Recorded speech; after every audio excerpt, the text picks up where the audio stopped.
When my assistants are first hired, I make them sit in the parent chair in between patients. And I said, here's their perspective. What do you see differently from this side of the chair than when you were sitting over here? Can you see that cotton roll that we couldn't see where we were? Can you see dirt under the chair? Because if you're a parent and you're sitting there and you're going, oh, there's a bloody cotton roll under there. It's not that we didn't clean the chair. We did. We just didn't see that. Right. It's not in our vision. Right. And they're going to go, if they treat that, I wonder if they clean their instruments or do they wash their hands between patients? Mm-hmm. So the little things really make a difference. And that's really how we've grown. I can't say it's been purposeful, like we're going to do this, but I think if you just say, I want to be a client or a patient in that business, and how would I make my own experience better? You have that mindset in the business that you're in, you really should flourish.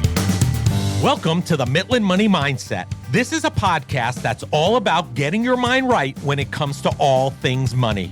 In every episode, we go deep with engaging guests who provide tangible takeaways and a whole lot of joy along the way. I hope you enjoy these conversations as much as I enjoyed having them. Let's dive into today's show.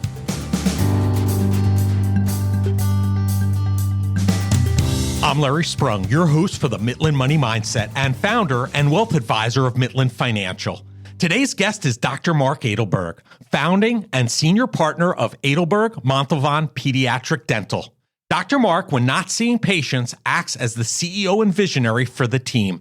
He and his team are adopters of EOS, the Entrepreneur's Operating System, and credit a great deal of their growth to its principles. Dr. Marc has been delivering outstanding pediatric dentistry since 1998 and is a board-certified pediatric dentist. He received his undergraduate education from the University of Albany, majoring in psychology, and his dental education from the University of Buffalo. He completed a 2-year residency in pediatric dentistry at Montefiore Medical Center, the hospital for the Albert Einstein College of Medicine. Dr. Marc has also been trained and certified with Vivos Therapeutics, an integrated medical and dental sleep disordered breathing center. And he has also been trained on both the Hoya Conbio and BioLace dental lasers, as well as PBM lasers. He has trained at the Academy for Sports Dentistry as well. Dr. Marc can also be seen on the lecture scene. Nationally, he has lectured at the American Academy of Pediatric Dentistry, AAPD, the Dental Entrepreneurial Organization, DEO, and the Association of Dental Support Organizations, the ADSO.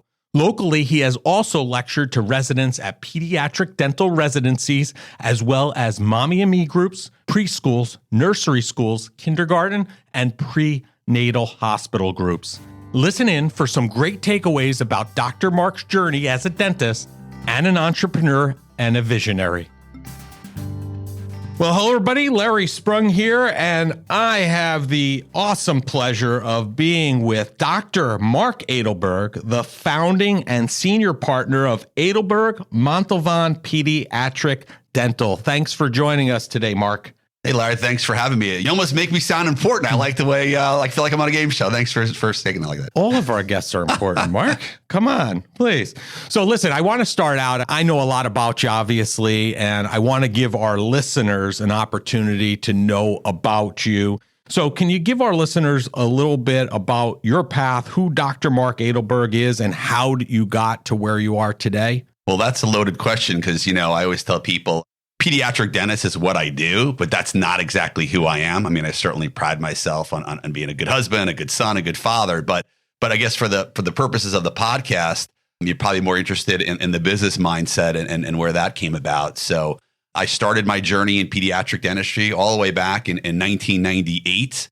I finished dental school in 96, but started in 92 and was even like what I called an assistant to an assistant, which we would call floaters, even back in my high school days. I've been, tinkering and trying to help people smiles for over 30 years now. When I came out of my program, Montefiore Einstein in the boogie down Bronx, I joined 2 practices, but it wasn't your traditional, hey, I'm going to be an associate in a pediatric dental group. I was an independent contractor in one where I was working out of the back of a general dental practice, and another one where I was a partner.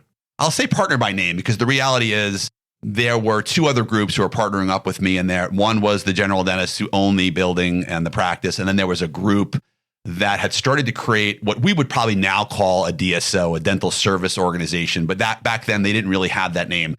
But they were ahead of their time in buying and selling practices. And I will say, technically speaking, growing any dentist, didn't have to be pediatrics, into a larger business entity. Where they failed, in my mind, where I left them, they were really just buying and selling practices completely based on a financial transaction. How do we buy a practice on the cheap? How do we inflate the numbers of that practice? Not artificially, I mean genuinely. And then how does that dentist then buy themselves out of that program? I often refer to that program as like an indentured servant, where I literally had an 8-year contract with them. And years 6 and 7, we take the average of the years and give me a 20% discount, and then I would buy back the remaining 2/3. But when I was there for approximately like 2 years, I started recognizing that that was not really what I wanted in a practice.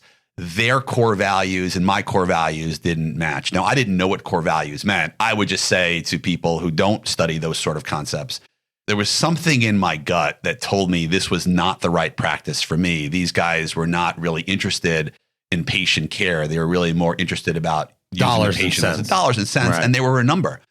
And as a pediatric dentist, I realized that I needed to make a real positive impact in children's lives forever.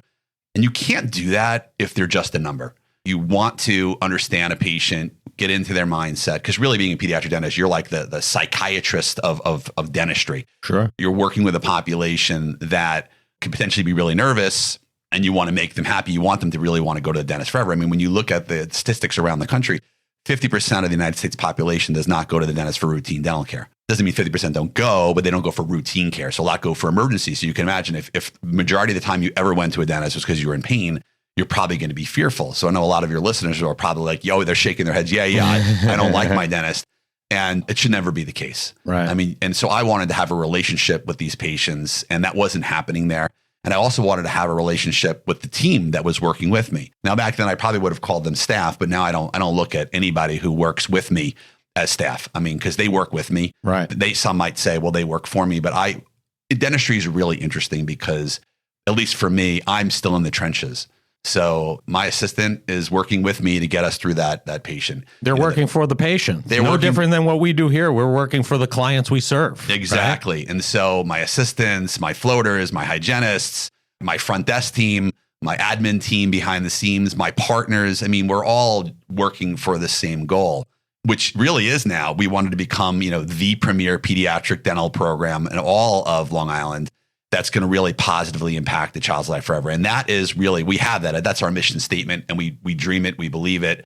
Even when you answer the phone in our practices, you hear, hi, this is Lori. How can I make you smile? And that's really important. We measure our success with, did we make you smile? And making you smile, that could be literally or figuratively. Like, Did you walk out smiling like this was a great experience? Or did we literally make your smile? Did we correct your teeth? Did we straighten your teeth? Did you need implants? Whatever the case might be. But I think when you have that mindset, you know exactly what everybody in the office is moving toward, is the same goal, the same mindset, then that's a recipe for success. Yeah, I think that's great. And we're going to unpack some of that as we go along, because I think it's important. And a lot of our listeners are really into and understand that whole core value, team approach, delighting the client or delighting the families that you serve. It's very important. Before we jump into that, I've heard the story about the naming of your practice, right? And I think it's a great lesson about how you can make something work, right? Because sometimes we all have our different visions and ideas, and getting people on the same page. And I thought that story was a great indication of how you can kind of take a situation and make it work. Can you share that story with our listeners? I can share that story. So as I mentioned earlier before, I was involved with, 2 practices, and now we're going back in time. So some of your listeners probably don't even know a world without the internet. Right. But back then, right. We do. But back then, if you listed your practice on something, it wasn't on Google or Yahoo, or even going back, InfoSeek or any of these other groups.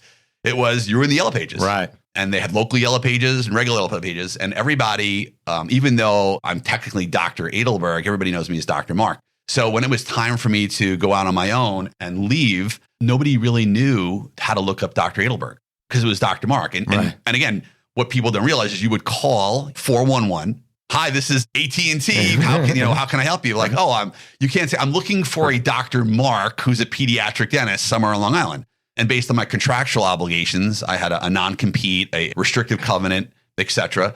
So, I just sat down with some friends. I said, when I'm creating my next practice and I move on, what should it be? And based upon this story, it was like nobody really knew my name. And so I branded it as Adelberg Pediatric Dental. I mean, really nothing mind-blowing, but it was a way that I kind of thought in the future, if anything should ever go down, people would know how to look me up. Right. So it's funny. Now we have, probably between our locations, over 15,000 active patients. There are people I've never seen before.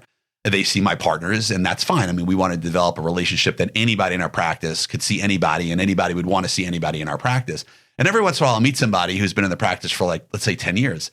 And they just happen to be on a day that I'm there, and I go and I do their checkup after the hygienist clean them. I say, hey, nice to meet you, Marc Adelberg. And they'll be like, oh, you're the Adelberg of Adelberg Montalvan. I'm like, yeah, but it sounds fun and sexy, but that's really how it came out. It's kind of like desire and desperation to go, oh God, I need people to know who we are. And now it's become branded as such, and we've talked over the years. I have a number of partners. It's more than just Adelberg and Montalvan, but it's kind of like, do we change our name? And I know there are big organizations around Long Island and hospitals and so forth that have changed their name. And I still always refer to, LIJ as LIJ. They're, to me, they're not Northwell. Right. Although I respect Northwell, I really do. But it's like, you guys go to LIJ for surgery? Because that's what it is. But, it's amazing how those names stick and they stay, forever etched in our minds. And one thing I know about you is, like my family, you have a little bit of a love for Disney. I know that's something you've gone to their runs and their marathons and spend a lot of time down there. And I know Disney has had an impact on some of the things and some of the ways that we work here as an organization and deliver client experience to our families that we serve. How has your love of Disney impacted or shaped your practice? Is there an imprint there for you? Oh, I mean, for sure. I joke with people. My grandparents moved from Far Rockaway down to Orlando in 1973. And I was born in 1970. So 3 years old, I'm going to Disney World every summer. Now, there are plenty of people who've never been to Disney World. That's not something that I can relate to as a young child. I can relate to it now. I understand why. It's obviously not the cheapest vacation out there, but I always went. And my parents are big Disney junkies as well. So yes, we went on a lot of vacations when we were younger, but they were always to the same place. And it was easy because I could stay with my grandparents and get the day pass to Disney and so forth. I guess I recognized at a really young age, the customer experience that Disney provided was really second to none. And when I was coming out of my programs and I would look at, the average dentist makes X amount of money, or the average dentist sees X amount of patients or has X amount of offices, chairs, locations, however you want to measure that, whatever your KPI is, right? Key performance indicator for people, like what's the KPI? I said, what's average? We're not going to be average. We have to be above average. Right. Who wants to be average? Right. And so even for new people who join our team, and when we onboard them, we talk about the customer relationship. Now, I don't just use Disney as an example. I have videos from people who have been through the Marriott, been Ritz-Carlton, Four Seasons, Nordstrom's. I mean, The Nordstrom Way was one of my favorite books that I ever read. And when you start kind of seeing, this is what the customer experience is supposed to be about, it really should change the way you're doing things. Now, but I will also say this, that has to be your vision for your location or whatever business you're doing. I know plenty of people who their version of their customer experience is it's affordable, right? So who's been more successful? I mean, the Ritz-Carlton versus Motel 6, they both have good business models, okay? Who's been more successful? Nordstrom's versus Walmart. They're both successful. Sure. But they know exactly what they want to do. I would just say this, though. Whatever it is that you're going to do, stick to that model. Because if your patient or your experience, your patient avatar, which we call it, is about price point, then that's what you're going to make it. So You might walk into a certain hotel or a certain chain and go, nobody really here helping me. But then again, the toaster oven's only $25. Right. Whereas I'm going to walk to another place and that toaster oven's $100, but that guy's going to take me through every little nuance, every little feature, and you'll feel good about the experience. And I think for most people, really, it should come down to the value of the dollar or the experience that you've had. So most people are willing to pay extra for something if they felt they received extra for it. But if you're charging somebody a lot of money for something and it doesn't meet those expectations, is a term we like to use. Expectations unfulfilled lead to disappointment. Right. And so if you have high expectations, and I think that our patients do, you better deliver on those expectations. Yeah. I mean, I think they say that everything's expensive in the absence of value, right? If you have the value, then it's not expensive. And sometimes those cheaper alternatives don't work out the way you expect. And then they have to come hire somebody who's more expensive to help even fix those problems, which ends up being even more expensive. But I agree with you. I think there's a place for everybody. And it's just knowing what your client, as you said, client avatar is and who you're trying to attract and who you're trying to serve and catering to them and doing what they expect. And not only what they expect, but going even the next 2 or 3 rungs up the ladder and doing even that much more for them. Right. And that's how you make happy families. I'll tell you what's fascinating, though, to me is it's incredibly difficult to capture everyone. There are companies out there that I think have figured it out. I look at like Target or Target, if you want to be on that side of the aisle. And I'm like, wow, it's really amazing. I feel like everybody wants to shop there. They figured out something that they can attract. If you're on the lower income to the higher income, they will attract everything. And they don't really lose the business or the person avatar in that. But I think when you become really specialized in what you're doing, you just should own that particular part of the business world. 100%. 100%. Now, one of the things you alluded to and you said earlier where you talked about core values, right? And you said at the time, you didn't even realize what core values were in that moment. So when did you learn and uncover core values and kind of the importance to you? Oh, sure. So probably about 4 years into my career, which I had already left one of those 2 early practices, I was trying to develop my own mindset, my own practice. And I had a young associate who had joined me. And I knew her because she was a resident while I was still an attending. So you can imagine when I go back in the early days, just because I started a practice out from scratch doesn't mean I was working full time there. I mean, you have to have enough patience to pull it off. So I was still working at Montefiore as an attending, and I had an amazing resident. And in my brain, hey, we're about the same age. We both, were born in Queens. We learned how to do root canals, caps, fillings the same way. We know the same people in the dental world. She wants to work with us. Let's make it happen. And within like about 2 years, that relationship fell apart pretty quickly. Now, I'll tell you that we're still very friendly today, but during that dark time, it was really rough. And I had a good friend of mine who had referred me to a gentleman named by Mark Cooper, who has been my coach now for over 20 years. And he is a retired periodontist. So those are the gum doctors, for those who don't know that. And he realized his niche in life was to help coach people. And so he started pointing out to me why my thought process as to what should happen in a relationship wasn't working and why. And he introduced me to core values. And it's funny because as we go through the core values, and we have a number of in our practice, the number one core value on my list will always be, and it's in not only my business, but in my relationships as well, is integrity. And so what I started to really realize when I look back at the 2 practices I was in, it wasn't that they were doing bad dentistry or they were bad people. Our integrity did not match. And that was the main reason I had to get out. And that's when we talk about like they are all about numbers, but I was all about relationships and they were all about like, get them in, get them out. And if we had somebody was really good in our team, they would move them into the next location. I'm like, but what about the people that we're serving in our location? You just move them out and you bring the next.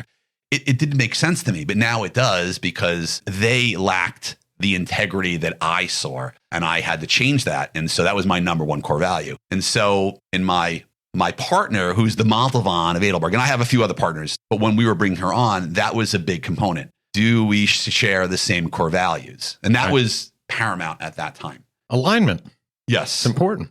But alignment, I got to tell you, I don't know what people think about when they think alignment. Again, I thought about it incorrectly back then. It was, we share a lot of things in common and we do things the same way, so we're aligned. That is not alignment. Right. And I tell people out there, my partner, Montalvan, my original partner, when you compare and contrast us, if I said to you, hey, one's male, one's female, one's Jewish, one's Roman Catholic, one was born and raised in New York, one was born in Costa Rica, actually was born in Nicaragua, she'll get a minute for that, and then raised in Miami.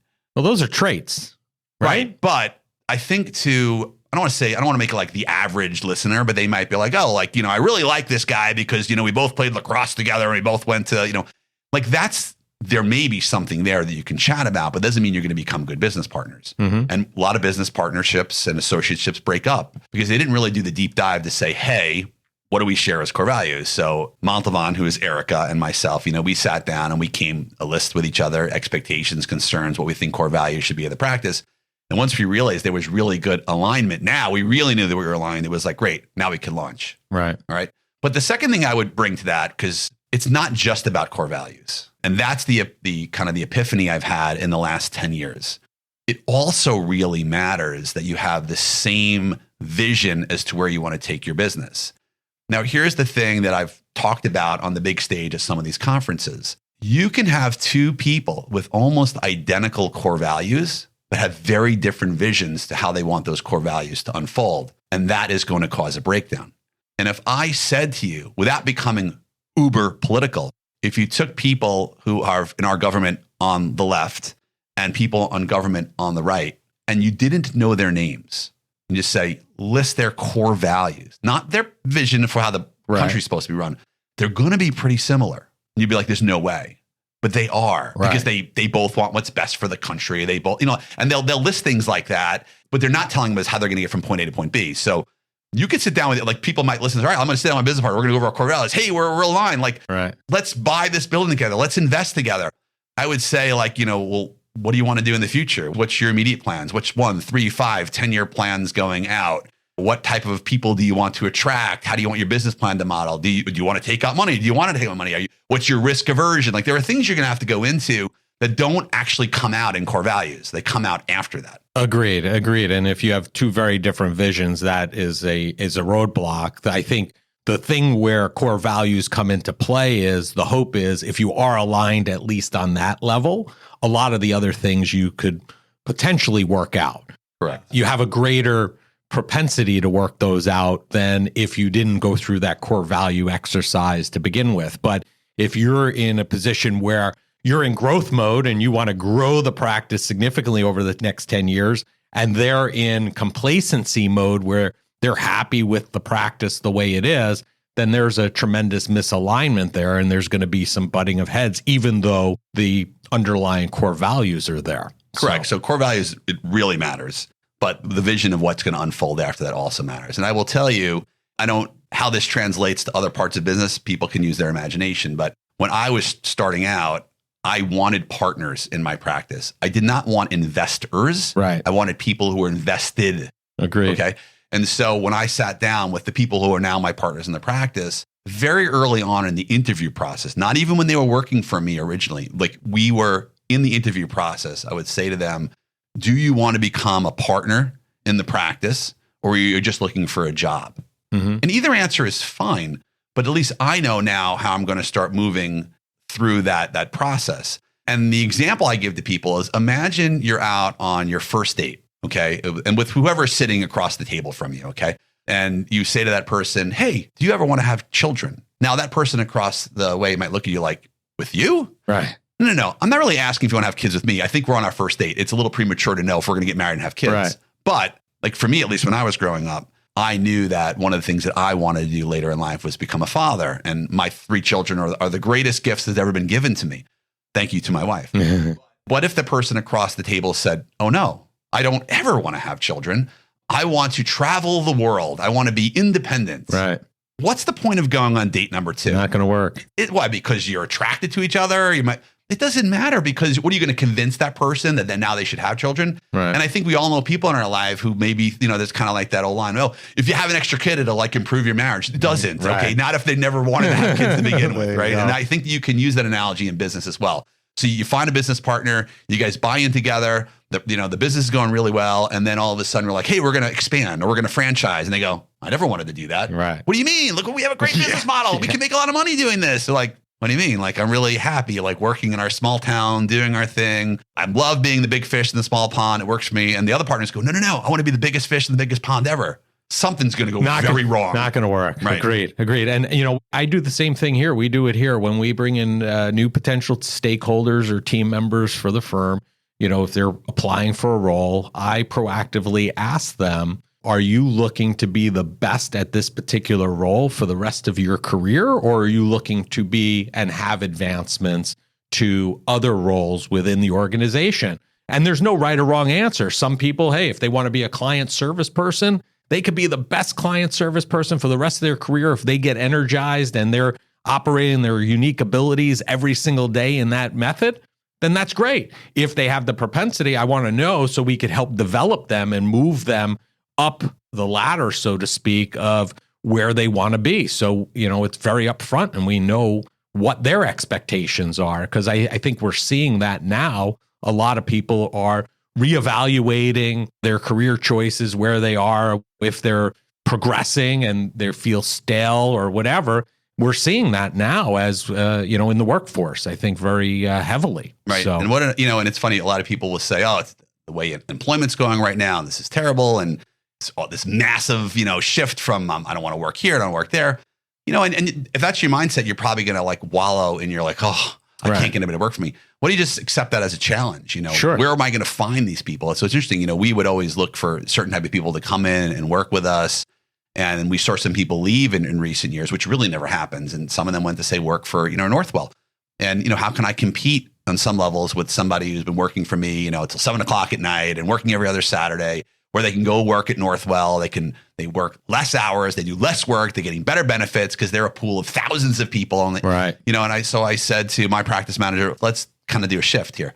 Let's look for the people who maybe are working in some local restaurants or some local food chains. And we just hired somebody who was the manager at a Cold Stone Creamery. I happen to love their ice cream. I love the concept of mixing it, right? But when we met her, she was like, I'm just the manager in the local place. There's really no room for growth here. I want to flex my muscles. Sure. I am bored. Great. Let's start looking at those people. And so everybody in our group knows, it's when you walk into a restaurant and the greeter is amazing and bubbly. Hey, coach them. Have you thought about doing something else? Would you ever really want to make an impact in a child's life forever? There you go. What do you mean by that? Yeah. How would you like to, be the person who facilitates that first phone call to that child getting into our office, and they love, their smile and they're healthier because of it, right? As opposed to just, serving coffee or mixing ice cream or, cleaning tables. Yeah. And again, I don't want anybody to be like, oh, I can't dare he say that. Believe me, when I was in college, I was a busboy at Chi-Chi's, and it was a great job. There's a place for everyone, and there are people that enjoy that, and that's where their passions lie, and that's fine. So one of the things I wanted to ask you is, with regard to the core values, I've heard you talk about these core value shout outs that you do, because I think it's important, right? You want to make sure that your teammates have similar core values to you, that they're exemplifying and embodying those core values. So can you tell people a little bit about how you recognize people in your practice when they're exemplifying that to a higher level? Sure. So here's going to be the golden nugget here, okay? It's not just about me and my partners doing the core value shout outs. Right. You have to create a culture where everybody within your organization is willing to call people out on what they've done to make either the organization or their job or their day better. So we use an app called Slack. Yep. And that's been a game changer for us. Okay. And I don't work for the company. I don't endorse them, but we, like many other companies, are like, I sent you a text. Did you get my email? Did you look up on the Trello board, the Asana board? It was just, we were all over the place. And I'm one of those people, if I pulled out my phone right now, you'd probably see, I'm up to 19,000 unopened emails. And it was 30,000, but I deleted about 10,000 emails on my flight home from my son's college graduation the other day. And I said, okay, no more of this. We're going to create Slack. And so Slack is a really souped up, fancy way of bringing all your communication skills into one. Because of that, one of the channels that we created was core value shoutouts. And some of these channels are private. You might only have the office managers, the assistants, the hygienists, the partners on a specific channel that nobody else sees. But some of them are for the mass. Everybody is automatically logged into it. Matter of fact, they can't even get out of it. And we make everybody have their notifications on in their phone, and we have it timed to where you're not going to get calls at 12 o'clock at night. But that core value shout out, whenever somebody does something great, we want them to be recognized. And if you're going to ask me to be the only one who's going to recognize you, you're going to be really disappointed, because It's just not my strongest point. But I recognize that. So I want everybody else to say, hey, listen, when Sally or Jane or Mike or David does something amazing, let them know. Sure. You know, you give. It sounds easy, right? It sounds easy enough. It's amazing that more organizations don't do it. Yeah. We have something here. We can't use Slack for compliance reasons. That's a whole nother story, but I would love to be able to use it, but we can't. So one of the things we do is at our level 10 meetings, under EOS, we have a people headline, and we use that not only for people headlines for families that we serve, but we also use it for shout outs for the team. Like we had a client event and Jarrell and Rose basically ran the event last week, and I gave them a shout out for the people headline and for thanking them for doing such a great job. So we use that as our tool, and it's something that people really appreciate. It's an intangible that really makes people feel good. And I think it's such an easy thing to implement. And it's shocking that other organizations just don't do it. Sure. I'll say one of the things we also did, which maybe people would like to do, we used to do something called Care to Share. So this is pre-COVID, when we had organizational meetings at least once a quarter, and we would get everybody into the same room. We'd spend a half a day going over things that they need to hear more in person than through digital media, which I know for some people listening, they're like, what? You actually have conversations face to face? But yeah. And Care to Share was everybody in the organization was gifted $25, but it wasn't for themselves. They had to give the $25 to somebody else in the room and tell them why. So that was our pre-core value shout out channel. But once we had to go digital, because even today, it's like frowned upon having 80 people in a room, at least certainly it is in New York.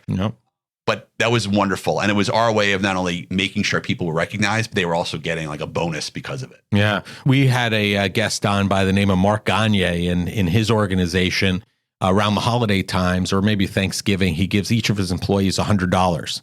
And they can't keep the $100 for themselves. They have to give it to somebody or something, some organization, and then share with the rest of the team what they did with the $100 and the impact. And he's like, the stories that we get about organizations that we never even heard of, we didn't even know what they did, he said is amazing. It just opens up this tremendous dialogue, which I also thought was a great idea. Oh, I love that concept. And to kind of like piggyback off of that, the two stories, we do a staff appreciation day every year in September, because the first week of September, at least in New York, right, school is starting.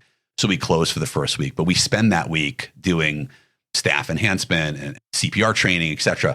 But we have a staff appreciation day. And a few years ago, what we did was, because as you know, our Nesconta Smithton office is right up the road from the Smith Haven Mall. Everybody was given also the same $100 and a name in the organization. So there were no doubles. Everybody, but here's the thing: the person who you got did not know that you had them. Right. And they had 3 hours to get to the mall, which was 5 minutes away, spend the $100 on that person, and then come back and gift them their presents and tell them why they bought them what they did or what they did. And it was great. Like I stood in the middle, that mall is kind of like a plus sign or an X, depending on how you tilt that. And we stood in the middle and we were watching all of our team members just run from store to store and get things. And they were trying to look and see, do you have me? Do I have you? And it was kind of like half like staff appreciation, half Secret Santa, half Harry Hanukkah. And kind of put it all together, and they had a blast. And we'll bring that back soon, because it was really one of our more popular staff appreciation. Another awesome idea. Yeah. I wanted to talk to you also about your use of Kolbe in the practice. You talk about using that. Can you tell us how you use Kolbe, and are you using that for all team members? So we are not really Kolbe experts. I will tell you that one of the things that has always intrigued me is personality traits of the people you work with, and why certain team members don't blend or mesh.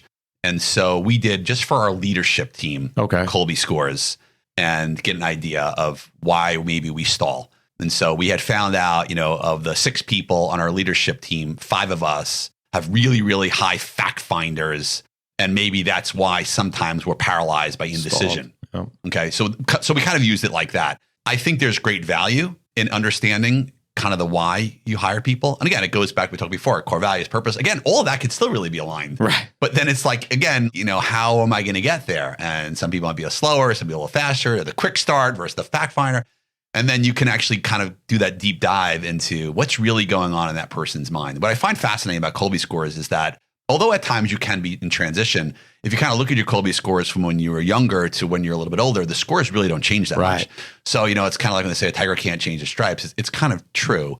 So I love it. I'm actually a really big fan of cognitive psychology. I was a psych major in school. I told you, you're like the psych of the dental world when you're in pediatrics. I love cognitive psychology podcasts. The Happiness Lab is one of my all-time favorites. So I think if you're into that stuff, then you can start to recognize the value of Kolbe Disc. There's a whole bunch of them out there that will help you with personality assessments. And so for somebody who's looking to maybe grow their organization, if you really sat down and identified like what you are and what you're missing, maybe you want to hire for what you're missing. Right. And for others who are maybe stuck and they don't know why their team is disorganized, I know there's that great book, Disorganization of a Team. You start to kind of realize like, what are we doing wrong? And, I guess once you finally come to the mindset of, rocks are hard and water's wet, and that's not going to change. Right. But all right, well, how do we use the water to our advantage? Or if we have to move that rock from here to here, we just know it's a rock, you know? And so that's kind of how we've been using it so far. Yeah. So Dr. Marc, one of the things I find very interesting about you, and in coming in contact with a lot of people in the medical profession over my career is you have a different mindset when it comes to your practice. You really have this entrepreneurial tilt to it versus a doctor tilt to it, for lack of a better word, I guess. There aren't very many doctors that I've come in contact with that talk about EOS, the Entrepreneur's Operating System, that talk about Kolbe, that talk about coaching. What has been your driver to go that route versus just being a practitioner, let's say, and versus an entrepreneur? Well, the reality, Larry, is it's not just doctors, it's people in general. This is true. Right? I think when you read the book E-Myth, and they talk about the different stages of your brain, one of them being the entrepreneur, I think the statistics are maybe only 5% of the population have an entrepreneurial brain. They might move in and out of that world sometimes, but we just happen to be a customer service organization that does dentistry. Right. That's the way I look at it. Okay. Right. So if that's your mindset, I mean, it could be like, we're just a customer service organization that happens to do financial planning, right? Which I'm sure you guys do more than that, but I'm just using that as an example. Sure. It just changes, but you need to have somebody who thinks that way. I don't know why I think that way. For a while, I used to think, is it a curse? Because the entrepreneurial brain is a hard thing to figure out, and why we're always thinking about certain things, and when you try to meditate while your brain is always going somewhere else. I'm still working on that. I have a great story for that too, if you want to hear about that. But I ended up reading the book Rocket Fuel. Yes. And Rocket Fuel, I think, really helps entrepreneurs out there going, no, you're not messed up. There's just a certain part of your brain that acts differently, which makes that part of you special. And that's okay. And that's the way I think I've always operated. I just knew that I wanted something and I wanted to be a certain way. And my brain I'm still thinking about, when I'm finally done with clinical dentistry, what's next? Right. I'm not going to be satisfied at 55 years old, hanging up the handpiece and going, I'm going to lay out on a beach somewhere. No. Like, I'm already thinking about what's next, How can I create an airway center that can be scaled up? How can I create a coaching world where I can help young entrepreneurs, make their magic happen? I'm never going to be satisfied. I think that's good. I think that's why there's no surprise, right? When you hear about somebody who's like, oh, my grandma's 95 years old and still doing the New York Times crossword puzzle, because they're flexing that part of their body. That brain is a muscle that must be used all the time. And if you have the entrepreneurial brain, you're flexing that brain on steroids. Right. Yeah, we talk about that all the time. Obviously, as a wealth management firm, we talk to people about retirement all the time, right? That's something on everybody's mind. And the media will lead you to believe that people are retiring later in life because it's a monetary issue. And I will tell you this, I argue the other side. I don't think people do a great job preparing themselves mentally for retirement. They're going to have 40 plus hours of their life, week in and week out, if they were to fully retire, that they have to fill with meaningful stuff, not sitting in front of the TV eating chips all day. And that's a very difficult thing for a lot of people to do, whether they have that entrepreneurial brain or not. And we talk with a lot of clients about getting prepared for that component of it. And if you're an entrepreneur, it's even that much more difficult to ever think in that direction. Instead, you're always thinking about, okay, if I'm going to end or cease this venture, what's next, right? Correct, yeah. And you're always thinking like, listen, that. you know that. I mean, if it's like you're going to say, oh, I'm moving to Florida, I'm going to play golf every day. If you're an entrepreneurial brain, I can guarantee you, as you, let's say, for argument's sake, you shoot 100, you've gotten your score down to 90, right? But now it's like 90. I'm going up, right? Move up to the white tees. Okay, 90. Eventually, you know what an entrepreneurial brain starts thinking? How can I monetize something that's going on in the club? Can I create a better golf club that I can do, I can putt better with?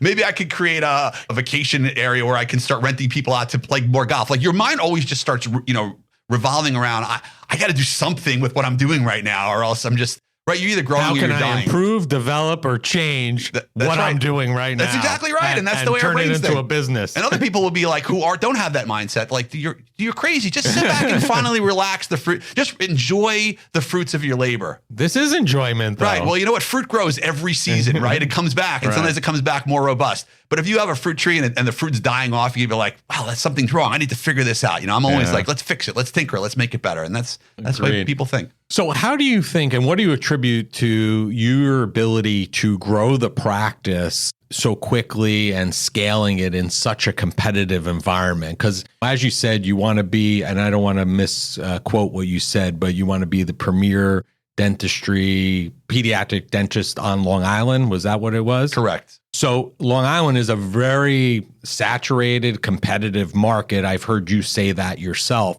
So what do you attribute your ability to grow as quickly as you have and move towards that audacious goal? I think you just have to really, again, what I said to you before is that we're a customer service organization that just happens to do pediatric dentistry and orthodontics. You start with that, okay? And I didn't recognize that statement early on, but I knew that people want to feel valued, okay?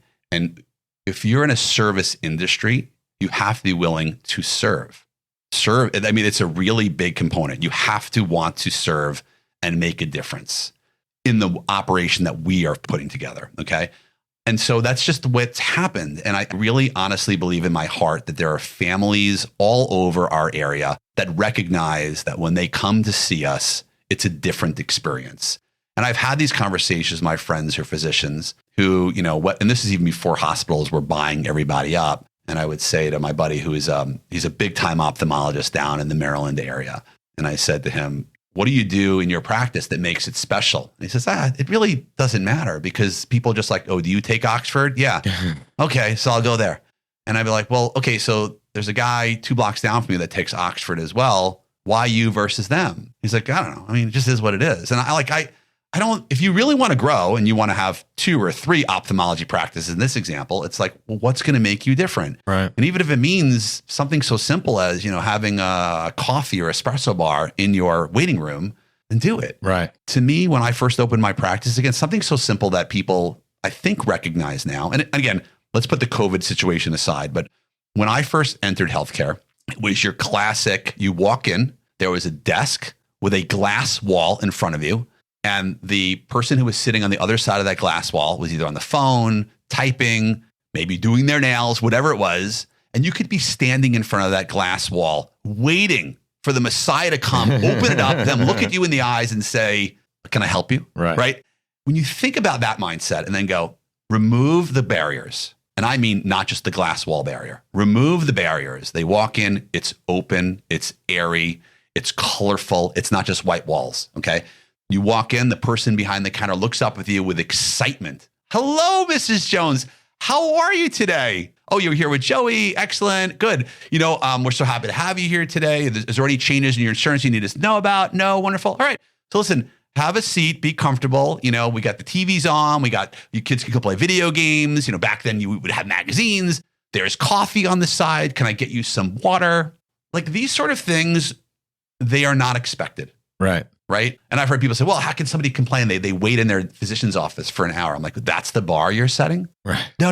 Like, so we just grew because I want to be a patient in my practice. And if that's how I envision it, then that's how I want the public to envision it.